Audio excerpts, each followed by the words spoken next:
Hello everyone, welcome back to another episode of my channel the United Frontier. तो ये video में बात करेंगे जितने भी सारे लेटेस्ट ट्रांसफर अपडेट्स हैं from Manchester United, Manchester City, Liverpool, Arsenal, Chelsea, Barcelona, Real Madrid. तो ये सारे क्लब से जितने भी सारे लेटेस्ट ट्रांसफर अपडेट्स हैं उन सारे अपडेट्स को लेके बात करेंगे ये वीडियो में। So without wasting any more time, let's start the video. तो सबसे पहले बात कर लेते हैं जितने भी सारे लेटेस्ट ट्रांसफर अपडेट्स हैं फ्रॉम मैनचेस्टर यूनाइटेड। और मैनचेस्टर यूनाइटेड से अभी जो हॉट टॉपिक है वो है आपका विक्टर ग्योकेरेस।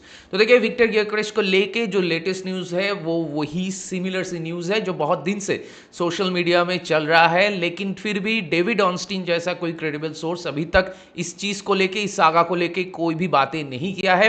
हालांकि फैब्रिजियो ने एक पोस्ट जरूर डाला है रिगार्डिंग विक्टर ग्योकेरेस, और वहां पे उसने ये चीज़ मेंशन किया है कि Manchester United are currently in contact with Victor Gyokeres, जो कि हम लोगों को पता था कि मैनचेस्टर यूनाइटेड विक्टर ग्योकेरेस से कॉन्टैक्ट तो जरूर किया है, लेकिन चीजें अभी कॉन्क्रीट स्टेज में नहीं गया है, बहुत ही प्रीमैच्योर स्टेज में है। और फैब्रिजियो ने ये चीज भी कहा है कि यूवेंटस और कुछ सऊदी क्लब्स एंड आर्सेनल, ये सारे क्लब्स भी विक्टर ग्योकेरेस के साथ कांटेक्ट कर चुके हैं।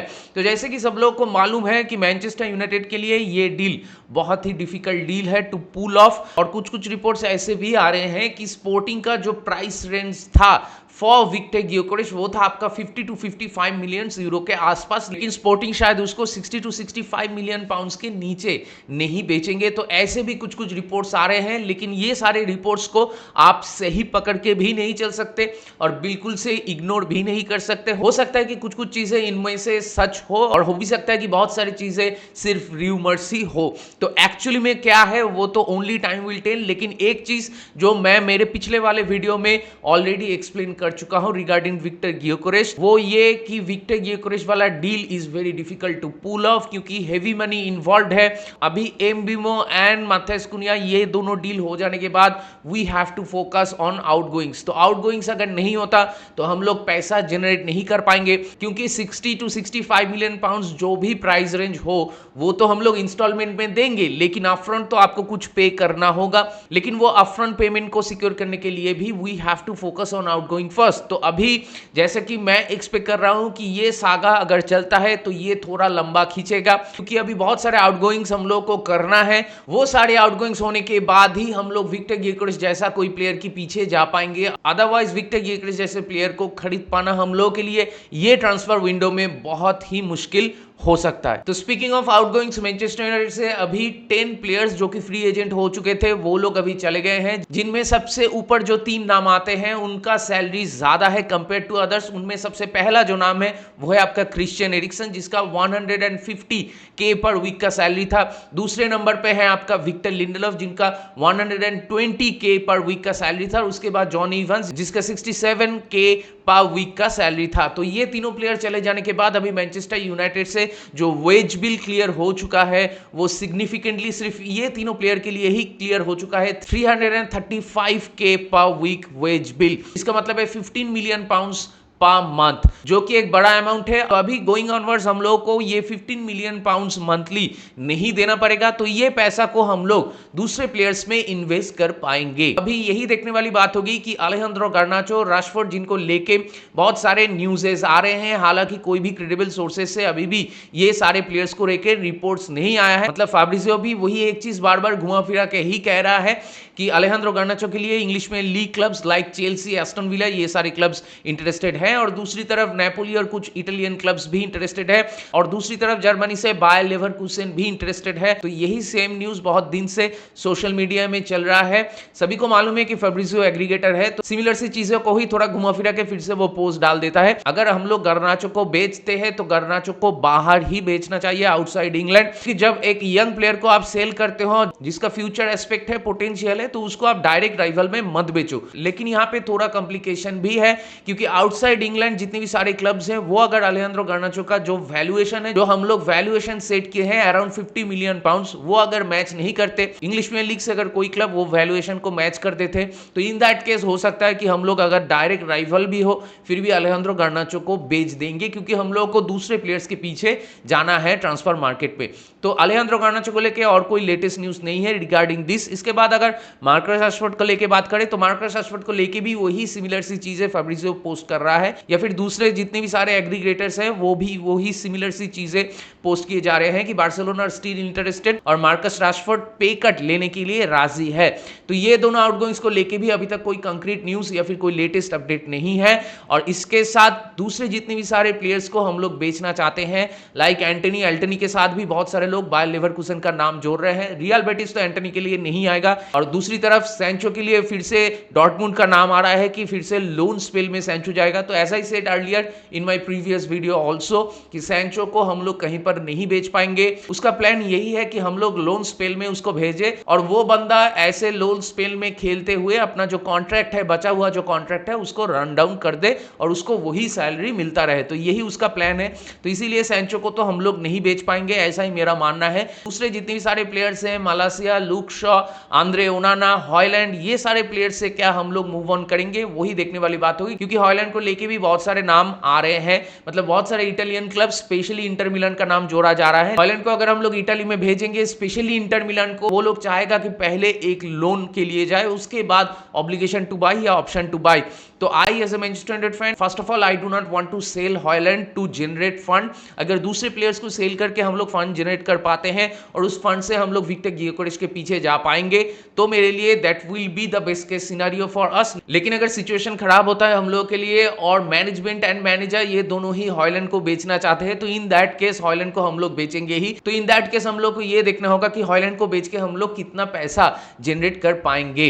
इसके बाद चलिए बात कर लेते हैं लिवरपूल को लेके। तो लिवरपूल से सबसे बड़ा जो अभी ट्रांसफर अपडेट है वो है कि फाइनली फ्लोरियन वर्ट्स का हियर वी गो आ चुका है। कल रात को फैब्रिजियो ने ये चीज कह दिया है कि 150 मिलियन यूरो का डील हुआ है between Liverpool and Bayer Leverkusen. लेकिन इसके कुछ देर बाद ही डेविड ऑर्नस्टीन ने ये चीज कहा था कि लिवरपूल का सेकंड बिड रिजेक्टेड नहीं हुआ है। लिवरपूल का सेकंड बिड था 135 मिलियन यूरोस और वो बिड रिजेक्टेड नहीं हुआ है, लेकिन जो फाइनल प्राइस है वो आपका 150 मिलियन यूरोज ही है। इसका मतलब जो 15 मिलियन यूरो का गैप है वो आपका एड ऑन्स है, और ये एड ऑन्स को लेके या फिर फाइनल जो पैकेज होगा उसको लेके मेरे ख्याल से एग्रीमेंट में थोड़ा बहुत डिले हुआ between Liverpool and Bayer Leverkusen. लेकिन फाइनली ये डील हो चुका है और बहुत सारे लिवरपूल के फैंस जो इंपेशेंट हो रहे थे या फिर थोड़ा बहुत पैनिक कर रहे थे, I am sure they will be pretty happy and relaxed now after this here we go came out। तो फ्लोरियन वर्ट्स का ये जो ट्रांसफर है, दिस इज द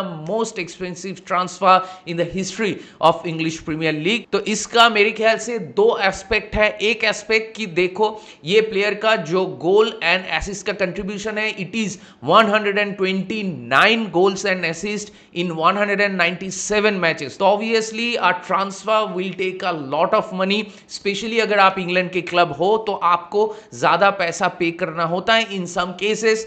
तो ये तो एक एस्पेक्ट हुआ कि अगर एक ऐसे प्लेयर के पीछे आप जाते हो तो आपको ज्यादा पैसा देना होगा, और ये प्लेयर लिवरपूल में आने के बाद लिवरपूल के अटैकिंग लाइनअप को और भी ज्यादा थ्रेटनिंग करता है, और भी ज्यादा एलिवेटेड करता है फॉर श्योर। और हो सकता है कि ये प्लेयर लिवरपूल के लिए बहुत ही बढ़िया प्लेयर साबित हो इन द फ्यूचर। और अभी जो दूसरा एस्पेक्ट है वो ये है कि डार्विन नूनेस के पीछे भी लिवरपूल बहुत ज्यादा पैसा इन्वेस्ट कर चुके थे। वो भी हम लोगों को देखने को मिला था कि उससे पहले बेनफिका में Darwin Nunez had a phenomenal season, लेकिन उसके बाद लिवरपूल में आने के बाद नूनेस का जो स्पेल रहा वो अप टू द मार्क नहीं रहा कभी भी। और लिवरपूल फैंस बहुत ज्यादा फ्रस्ट्रेटेड होते हैं रिगार्डिंग डार्विन नूनेस, क्योंकि डार्विन नूनेस को इतना ज्यादा पैसा देके वो लोग लाए थे। तो जब भी ज्यादा पैसा हम लोग कोई प्लेयर के पीछे इन्वेस्ट करते हैं तो तब प्लेयर से एक्सपेक्टेशंस बढ़ जाता है अमंग द फैंस, और राइवल फैंस भी बहुत ज्यादा ऑन द एज रहते हैं कि ये प्लेयर जब भी कोई गलती करेगा तो इसको लेके हम लोग क्रिटिसाइज करेंगे। तो इससे क्या होता है कि थोड़ा सा टॉक्सिक सा माहौल हो जाता है और सोशल मीडिया में बहुत सारा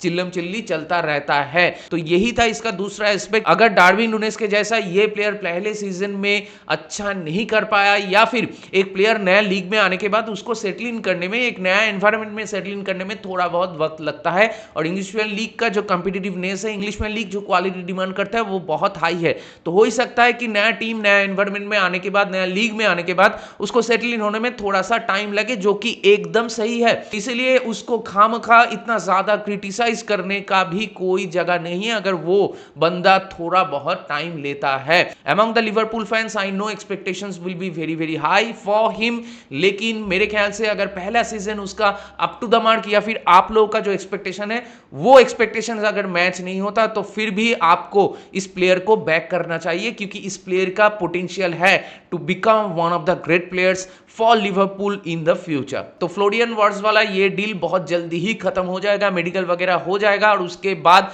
मेरे ख्याल से लिवरपूल मिलोस करके इसके पीछे जाएंगे और वो डील बॉर्नमाउथ के साथ भी फाइनलाइज वो लोग कर देंगे। इसके बाद चलिए बात कर लेते हैं मैनचेस्टर सिटी को लेके। तो मैनचेस्टर सिटी से चार ऑफिशियल अनाउंसमेंट आ चुका है, टिजनी राइंडर्स का भी ऑफिशियल अनाउंसमेंट आ चुका है और उसी के साथ रायन एतनूरी का भी ऑफिशियल अनाउंसमेंट आ चुका है और उसी के साथ रायन चेरकी का हियर वी गो भी आ चुका है और ऑफिशियल अनाउंसमेंट भी आ चुका है।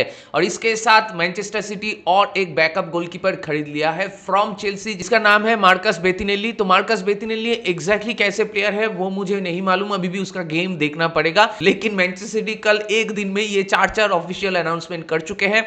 और यहां पर ही मेरा एक कंसर्न है रिगार्डिंग मैनचेस्टर सिटी, मतलब मैनचेस्टर सिटी सभी को मालूम है कि लास्ट सीजन उतना अच्छा नहीं रहा कंपेयर टू देयर स्टैंडर्ड्स, लेकिन मैनचेस्टर सिटी का ये सीजन जो खराब चल रहा था तो वहां पे in terms of transfer decisions, in terms of acting in transfer market, मेरे ख्याल से वो लोग थोड़ा इंपेशेंट बिहेव कर रहे हैं सिंस जनवरी ट्रांसफर मार्केट में भी वो लोग 200 मिलियन पाउंड्स खर्चा कर चुके हैं और अभी ये ट्रांसफर मार्केट में वो लोग 120-130 मिलियन पाउंड्स के आसपास कुछ पैसा खर्च कर चुके हैं। मतलब अभी तक सिंस जनवरी वो लोग 320 और 330 मिलियन पाउंड्स के आसपास पैसा खर्च कर चुके हैं और यहीं पर मेरा थोड़ा बहुत कंसर्न है रिगार्डिंग मैनचेस्टर सिटी कि वो लोग प्लेयर्स को, मतलब आउटगोइंग होने से पहले वो लोग बहुत सारे प्लेयर्स के पीछे पैसा इन्वेस्ट कर रहे हैं। मैनचेस्टर सिटी को अगर हम लोग हिस्टोरिकली देखें इन रीसेंट टाइम्स, जब से वो लोग का अच्छा टाइम चल रहा है, जब से वो लोग been successful on the pitch, तो वो लोग क्या करते हैं, उन लोग का स्काउटिंग सिस्टम बहुत बढ़िया होता है और वो लोग एक प्लेयर के पीछे बहुत टाइम लेके स्काउट करते हैं और उसके बाद उस प्लेयर को पिक करते हैं जो प्लेयर फ्लेक्सिबल होता है कोई भी सिस्टम में खेलने के लिए, और पेप गार्डियोला के अंदर वो प्लेयर धीरे धीरे इंप्रूव करता है और उसके साथ एक ग्रेट प्लेयर बनता है। तो ऐसा कुछ ट्रांसफर पॉलिसी रहता है मैनचेस्टर सिटी में। लेकिन सिंस जनवरी अगर आप देखो वो लोग ओमर मार्मूश को लेके आए जो कि मेरे ख्याल से एक अच्छा साइनिंग है, लेकिन उसके साथ वो लोग कुशनोव को लेके आए, निकोलस गोंजाल्वेस को लेके आए, माथायस नूनेस ऑलरेडी उनके मिडफील्ड में एक प्लेयर है जिनका कोई फ्यूचर है या नहीं है हम लोग को मालूम है, और उसके साथ अभी वो लोग टिजनी राइंडर्स एंड रायन चेरकी को भी लेके आ रहे हैं। मतलब उनके टीम में ऑलरेडी लेफ्ट हैंड साइड में Docu and right hand side में सेविनियो है, लेकिन इसके बाद भी उनके टीम में फिल फोर्डिन भी है। तो फिल फोर्डिन जो कि 2 सीजन पहले उनका best player of the season रह चुका है, तो फिल फोर्डिन को वो लोग कैसे इस टीम में इंटीग्रेट करेंगे, क्योंकि अभी अगर टिजनी राइंडर्स एंड रायन चेरकी ये दोनों प्लेयर खेलते हैं जो कि केविन डी ब्रुयना के लिए मेरे ख्याल से आइडियल रिप्लेसमेंट है ये दोनों प्लेयर्स। तो ये दोनों प्लेयर्स के साथ रॉड्री भी आपका खेलेगा, एक तरफ आपका डोकू होगा, एक तरफ आपका सेविनो होगा। आपको अगर फिल फोर्डिन को खिलाना है इस टीम में एज ए राइट विंगर ही आपको खिलाना होगा, क्योंकि सामने हालैंड होगा, मेजॉरिटी ऑफ द गेम मेरे ख्याल से सामने सिर्फ हालैंड ही होगा। उसके बाद आपके पास ग्रेलिश भी है, तो ग्रेलिश क्या रहेगा क्या नहीं रहेगा ये भी देखने वाली बात होगी। आपके पास गुंदोगवान कोवाचिच भी है और उसके साथ जैसे कि मैं कह रहा था माथायस नूनेस है, निकोलस गोंजालेस है। तो ये सारे प्लेयर्स मेरे ख्याल से थोड़ा ओवर क्राउडेड हो चुका है मैनचेस्टर सिटी का टीम। हालांकि ये ट्रांसफर विंडो में जितने भी सारे प्लेयर्स मैनचेस्टर सिटी खरीद चुके हैं उनमें से तीनों ही प्लेयर, मतलब गोलकीपर को छोड़ के टिजनी राइंडर्स, रायन चेरकी एंड एतनूरी, ये तीनों ही प्लेयर्स बहुत ही बढ़िया प्लेयर्स हैं और तीनों ही प्लेयर्स मेरे ख्याल से मैनचेस्टर सिटी के लिए अच्छा प्लेयर बन सकते हैं गोइंग फॉरवर्ड। लेकिन अभी मेरे ख्याल से मैनचेस्टर सिटी को थोड़ा बहुत आउटगोइंग्स पे फोकस करना होगा, क्योंकि बहुत सारे ऐसे प्लेयर्स हैं जो कि मिडफील्ड में खेल सकते हैं, जो कि अटैकिंग लाइन में खेल सकते हैं, लेकिन उनका अभी गेम टाइम गारंटेड नहीं होगा going forward in Manchester city. तो ये सारे प्लेयर्स को मैनचेस्टर सिटी कैसे हैंडल करते हैं, या फिर मैनचेस्टर सिटी का ये सारे प्लेयर्स में से किसी प्लेयर्स को बेच देंगे, वही अभी देखने वाली बात होगी। और इसके बाद मैनचेस्टर सिटी से जो दूसरा न्यूज है वो है आपका केविन डी ब्रुयना का हियर वी गो आ चुका है from Manchester City to Napoli. Player और क्लब के बीच आपका एग्रीमेंट हो चुका है, 2 ईयर डील हुआ है, अभी मेडिकल वगैरह होगा और उसके बाद ऑफिशियल अनाउंसमेंट आ जाएगा फ्रॉम नेपोली। इसके बाद चलिए बात कर लेते हैं चेल्सी को लेके।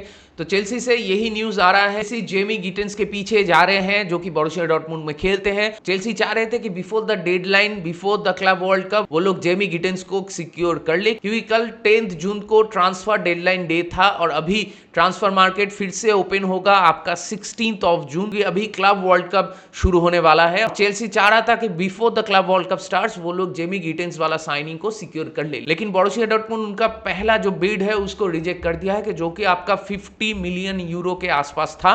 तो बोरुसिया डॉर्टमुंड ऑब्वियसली कभी भी सस्ते में कोई प्लेयर को जाने नहीं देते हैं, लेकिन फैब्रिज़ियो ने ये चीज कंफर्म किया है कि भले ही before the club world cup deadline day से पहले ये डील सिक्योर नहीं हुआ, लेकिन फिर भी ये डील चलेगा क्योंकि Chelsea are really interested to sign the player. तो अभी ओनली टाइम विल टेल कि how long this saga will take. इसके बाद चेल्सी से अगर कोई अपडेट है तो ये कि माइक मैग्नन के पीछे चेल्सी जा रहे थे, लेकिन ये डील अभी पूरी तरीके से कोलैप्स हो चुका है क्योंकि एसी मिलान ज्यादा पैसा डिमांड कर रहे हैं और हो सकता है कि प्लेयर का सैलरी को लेके भी कुछ ना कुछ इश्यूज है। तो ये डील 100% कोलैप्स हो चुका है। तो अभी ये डील कोलैप्स होने के बाद क्या चेल्सी कोई दूसरे गोलकीपर के पीछे जाएंगे या फिर ये सीजन में भी पेक्टोविच या फिर सैंचेज को लेके ही चेल्सी आगे जाएंगे, वो ही अभी देखने वाली बात होगी। इसके बाद चलिए बात कर लेते हैं आर्सेनल को लेके। तो आर्सेनल से मार्टिन जुबिमेंडी को लेके अभी फाइनल कंफर्मेशन आ चुका है क्योंकि बीच में बहुत सारे ऐसे फालतू के रिपोर्ट्स आ रहे थे कि Real Madrid are also interested, और उसके बाद मार्टिन जुबिमेंडी शायद अपना जो डिसीजन है वो चेंज कर लिया है and he will not join Arsenal. तो ऐसा भी बहुत सारे न्यूज़ बीच में आ रहा था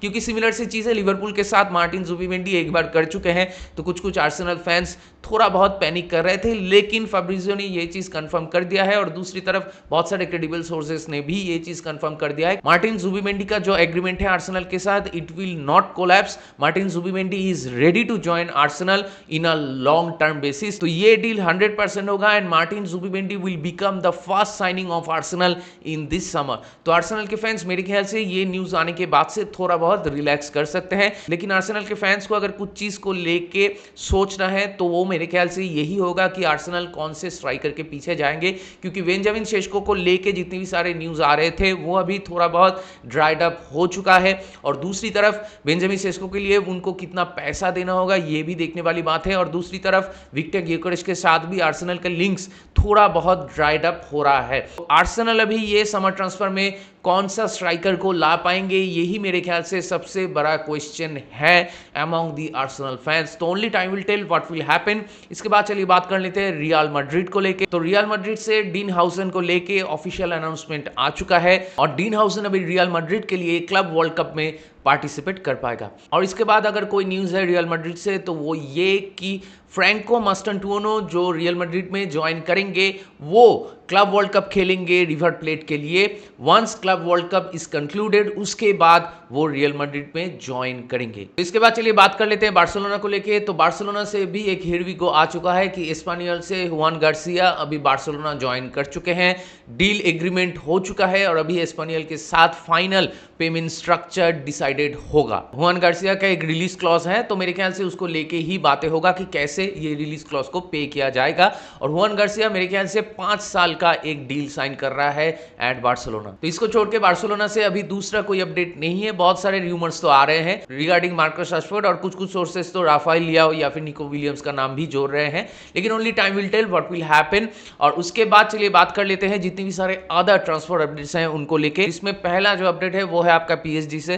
तो पीएसजी के गोलकीपर डोनारुमा को लेके बहुत सारे लिंक्स आ रहे थे, बहुत सारे क्लब का नाम जोड़ा जा रहा था कि Donnarumma will go to that club. कुछ लोग तो मैनचेस्टर यूनाइटेड का भी नाम जोड़ रहे थे, लेकिन डोनारुमा ने ये चीज साफ कह दिया है कि he wants to stay at PSG. Obvious सी बात है, पीएसजी के साथ वो चैंपियंस लीग जीता है बंदा और ट्रेबल कंप्लीट किया है, तो वो क्यों जाएगा पीएसजी को छोड़ के, और उसको हो सकता है कि एक नया कॉन्ट्रैक्ट भी मिल जाए एट पीएसजी। डोनारुमा ये सारे र्यूमर्स को खत्म करते हुए ये चीज कंफर्म कर दिया कि he wants to stay at PSG and he wants to play in PSG. इसके बाद थियो हर्नांडेज को लेके थोड़ा बात कर लेते हैं। तो थियो हर्नांडेज के पीछे भी अल हिलाल गए थे, लेकिन Theo Hernandez do not want to go Saudi Pro League क्योंकि वो यूरोप में ही रहना चाहता है। और इसके रिगार्डिंग अभी न्यूज़ ऐसे ही आ रहे हैं कि एटलेटिको मैड्रिड के साथ थियो हर्नांडेज का बातें चल रहा है, तो हो सकता है कि थियो हर्नांडेज एटलेटिको मैड्रिड ज्वाइन कर ले।